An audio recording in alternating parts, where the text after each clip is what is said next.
يا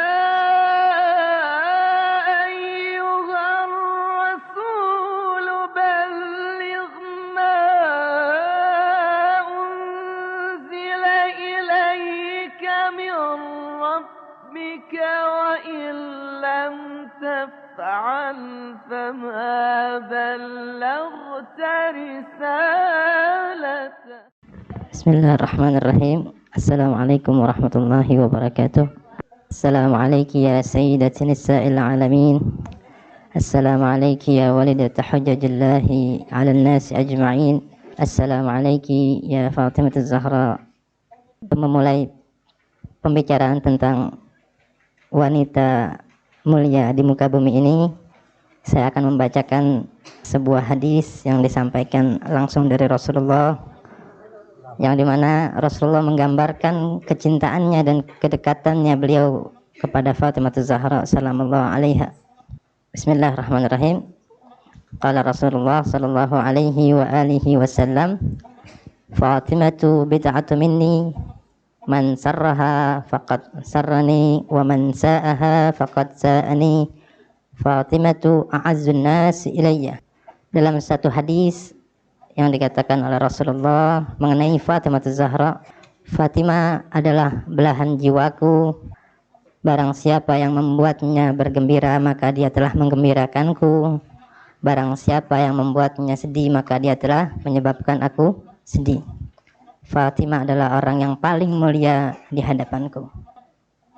Perlu kita ketahui, banyak disayangkan sejak diturunkan Al-Quran sampai saat ini, kalangan muslimin secara umumnya tidak mengenal siapa dia Fatimah Zahra.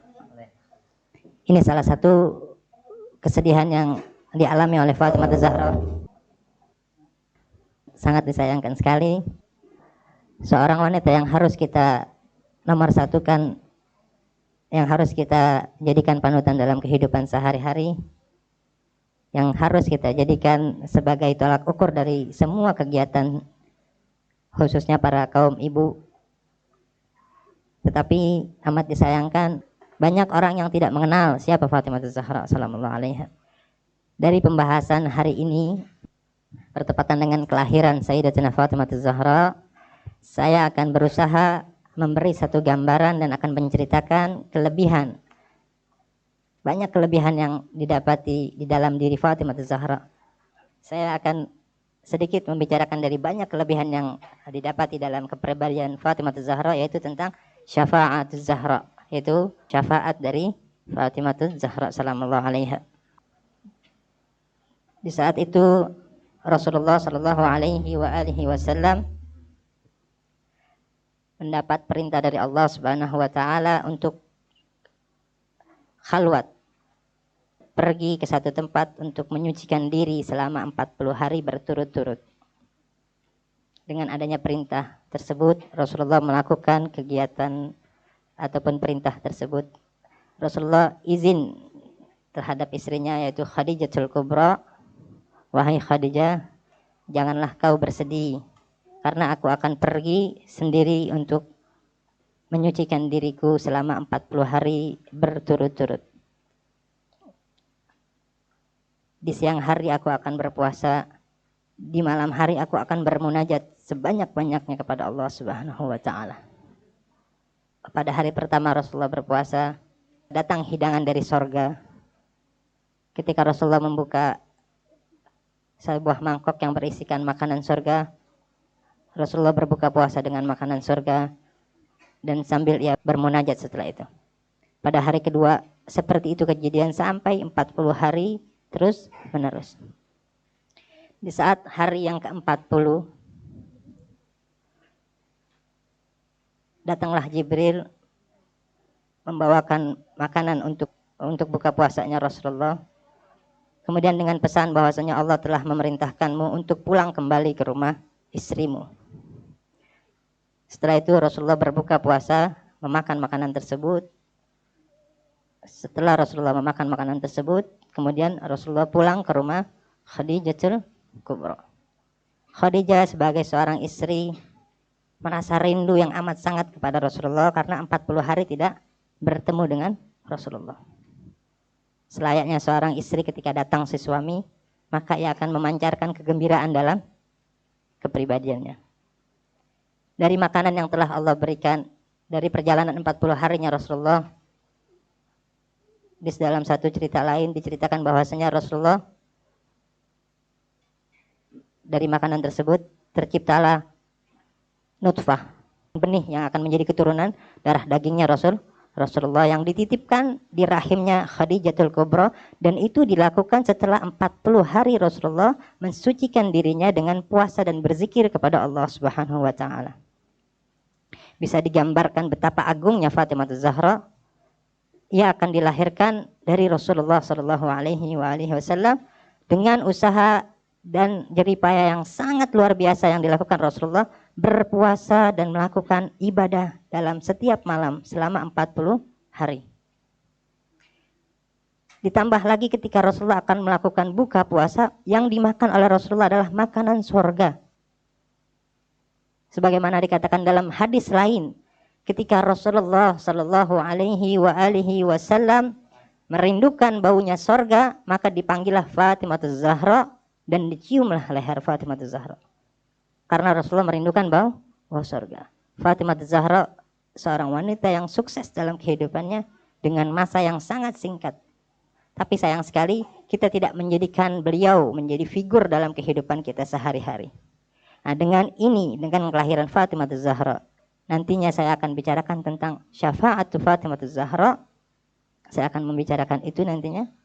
Kita akan meminta kepada Fatimah Az-Zahra sebagaimana yang pernah kita alami dalam keseharian kita.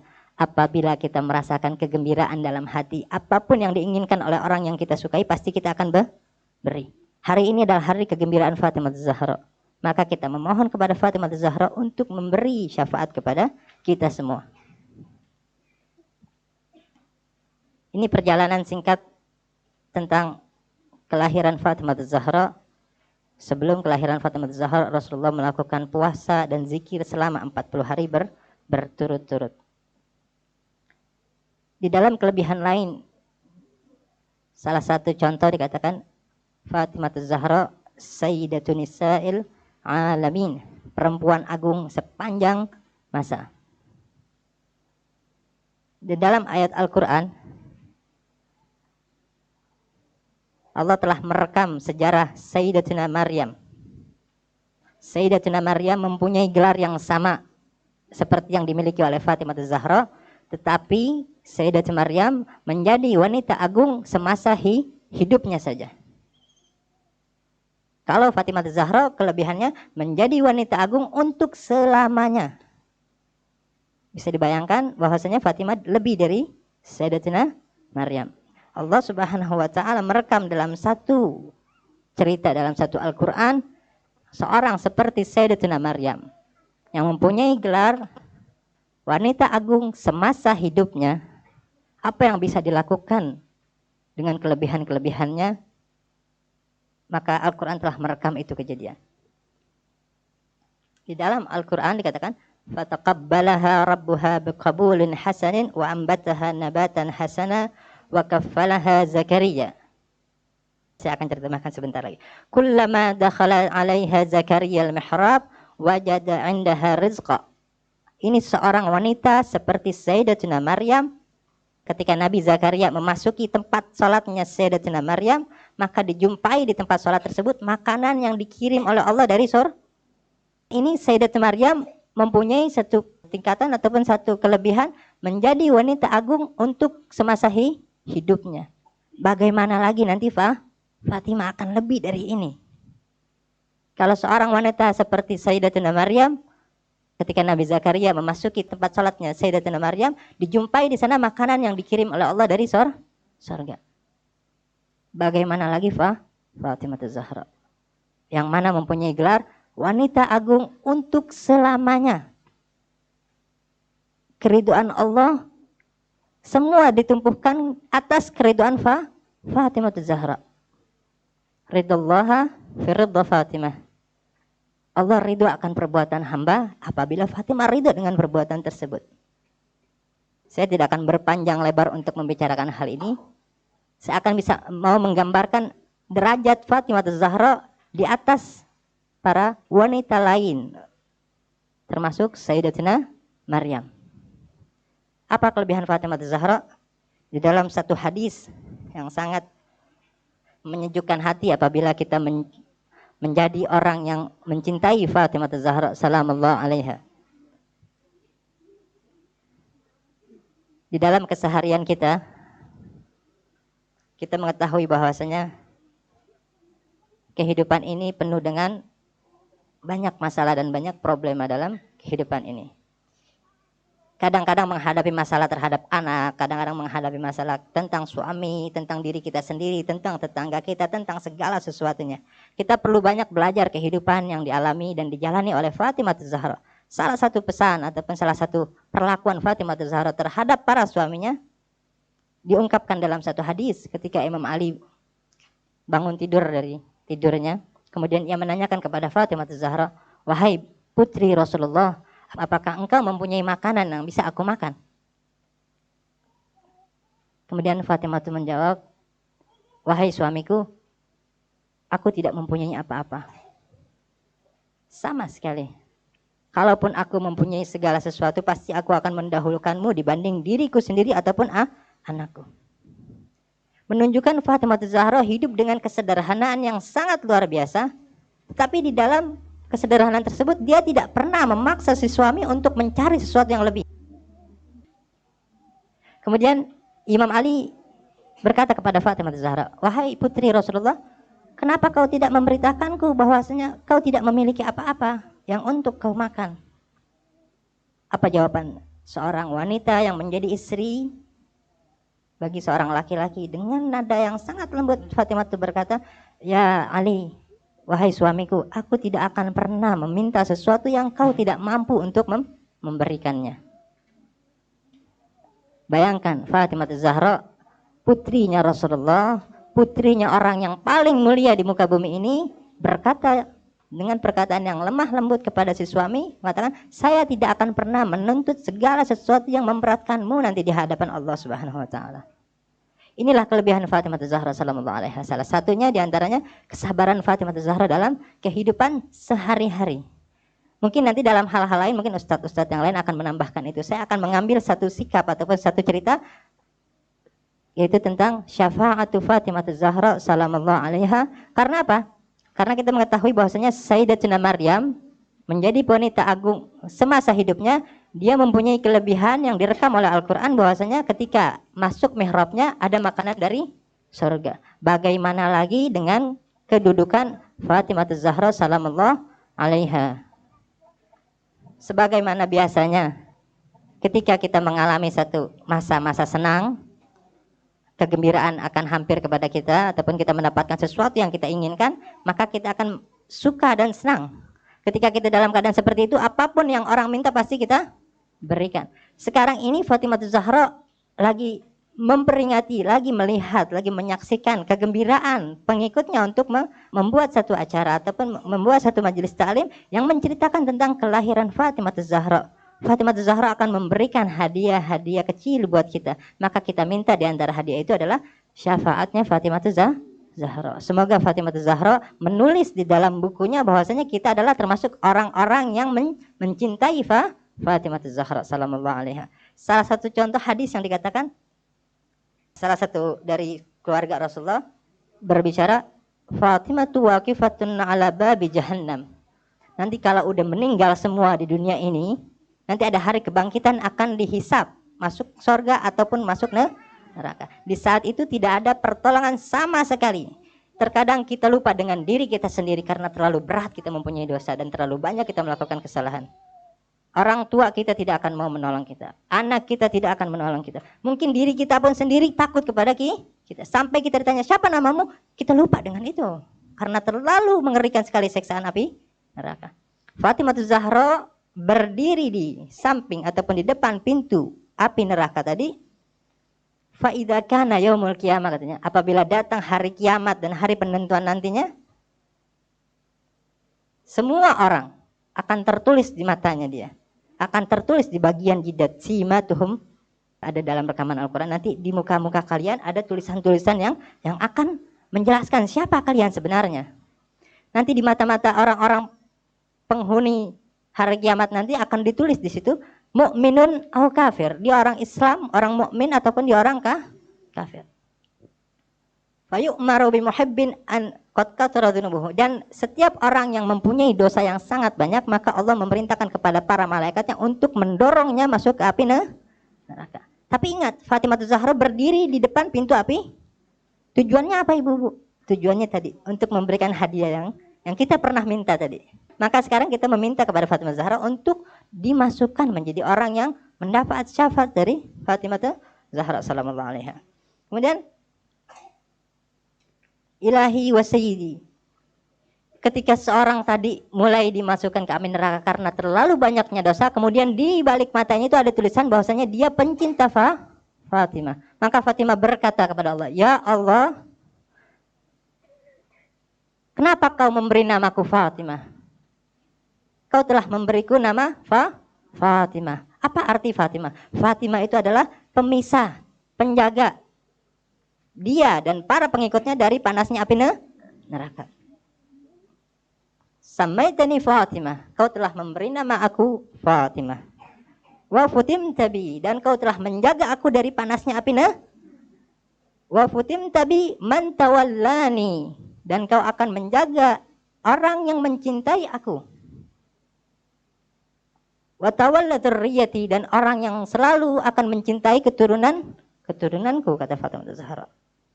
Dan ketika kau berjanji akan melakukan hal tersebut, maka kau akan senantiasa menepati janjimu ya Allah.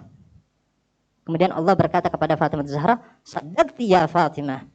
Benar ucapanmu, bahwasanya aku akan selalu menepati janji dan aku tidak akan pernah mengingkari janji tersebut. Samaituki Fatimah, aku telah memberi namamu Fatimah. Wa futintu biki man habbaki, maka aku akan menjaga panas api neraka dari orang yang mencintaimu wahai Fatimah, dan orang yang menghormati keluargamu wahai Fatimah. Kemudian Allah mengatakan kepada Fatimah, "Ya Fatimah, apabila kau melihat di mata para orang-orang yang ada di sini tulisan tentang cinta kepadamu, maka ambillah tangan beliau dan masukkanlah beliau ke surgaku." Sini yang saya akan bicarakan kelebihan Fatimah Zahra di saat orang membutuhkan satu pertolongan yang amat sangat pentingnya. Disinilah peran Fatimah Zahra untuk memberikan syafaat kepada para pecintanya Fatimah Zahra. Oleh karena itu, kita memohon kepada Sayyidatina Fatimah di hari kelahiran beliau, di hari beliau merasakan satu kegembiraan yang sangat luar biasa, kita akan meminta kepada beliau untuk menjadikan kita sebagai seorang pencinta dari Fatimah Zahra dan keluarga Fatimah Zahra sallallahu alaiha. Inilah kelebihan yang dimiliki oleh Sayyidatina Fatimah Zahra dan tidak dimiliki oleh perempuan lain termasuk Sayyidatina Maryam. Saya pikir sekian dulu saya akan berbicara karena ustadz-ustadz yang lain mungkin masih banyak yang akan meneruskan cerita ini. Wassalamualaikum warahmatullahi wabarakatuh. A'udzubillahi minasyaitonir rajim. Bismillahirrahmanirrahim. Allahumma shalli ala Muhammad wa ali Muhammad. Assalamualaikum warahmatullahi wabarakatuh. Ibu-ibu, biar kita minta sama Allah biar hati kita bercahaya. Saya ngajak ibu-ibu sama-sama kita membaca doanya Fatimah. Ibu-ibu nanti ikuti saya, kita membaca Bismillahirrahmanirrahim. Biar hati kita bercahaya, biar nanti ustadz-ustadz yang lain akan memberikan cerita-cerita tentang Fatimah, contoh-contoh teladan tentang Fatimah akan betul-betul masuk ke hati kita dan hati kita insya Allah bercahaya. Bismillahirrahmanirrahim. Bismillahirrahmanirrahim. Bismillahi nurun ala nur. Bismillahilladzi huwa mudabbirul umur. Alhamdulillahilladzi khalaqan nura minan nur. Wa anzalan nura ala tur. Fi kitabim mastur. Fi raqqim mansur. Biqadarin maqdur. على نبي محبور الحمد لله الذي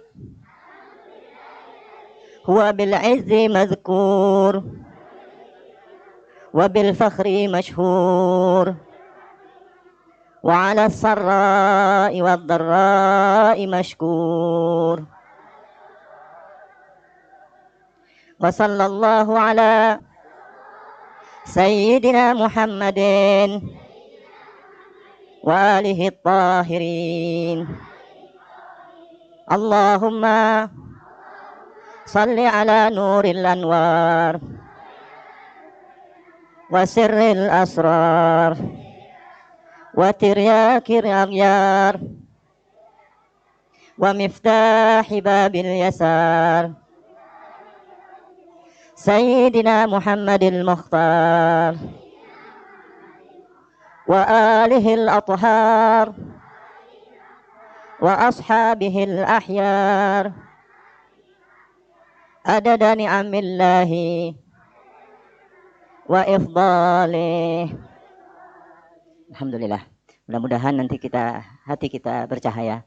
Doa yang pertama tadi adalah doa nur yang diajarkan Fatimah alaihissalam ketika dia mendapatkan doa ini.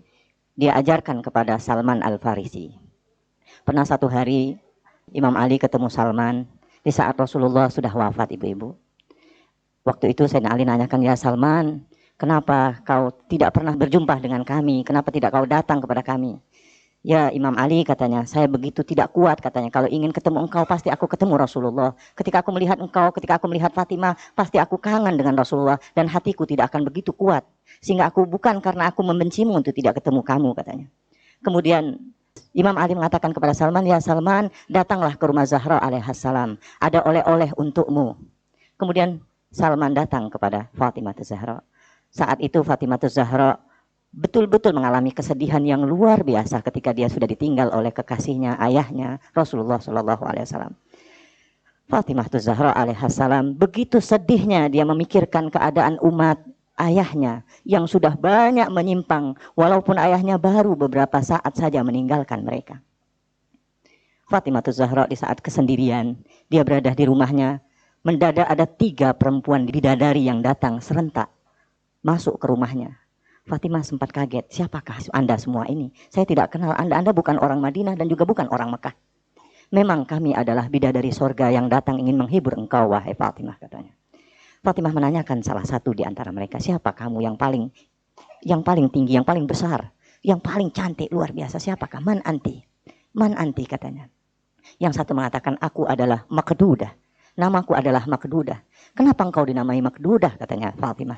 Aku diciptakan untuk Mikdad, salah satu sahabat yang setia kepada Rasulullah SAW.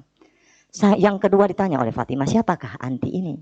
Yang kedua bertanya, saya adalah Zarrah. Kenapa engkau dinamai Zarrah, katanya. Aku dinamai Zarrah karena aku diciptakan untuk Abi Dzar Al-Ghifari, sahabat Rasul yang lain, yang begitu setianya kepada Rasulullah, yang berdakwah begitu dahsyat untuk menegakkan kebenaran. Yang terakhir ditanya oleh Fatimah, siapakah anti? Yang terakhir mengatakan, namaku adalah Salma. Kenapa engkau dinamai Salma? Aku diciptakan untuk Salman Al-Farisi. Salma ini istimewa. Dia membawakan oleh-oleh khusus untuk Salman Al-Farisi. Ya Zahra, katanya, wahai putri Rasulullah, aku membawakan satu oleh-oleh untuk Salman Al-Farisi. Dibawa oleh Fatimah Zahra, kemudian ketika Salman datang, diberikanlah oleh-oleh itu. Oleh-oleh itu sejenis buah kurma, tetapi warnanya putih, harumnya luar biasa, harumnya kayak misk, kayak kasturi, itu harum sorga yang luar biasa.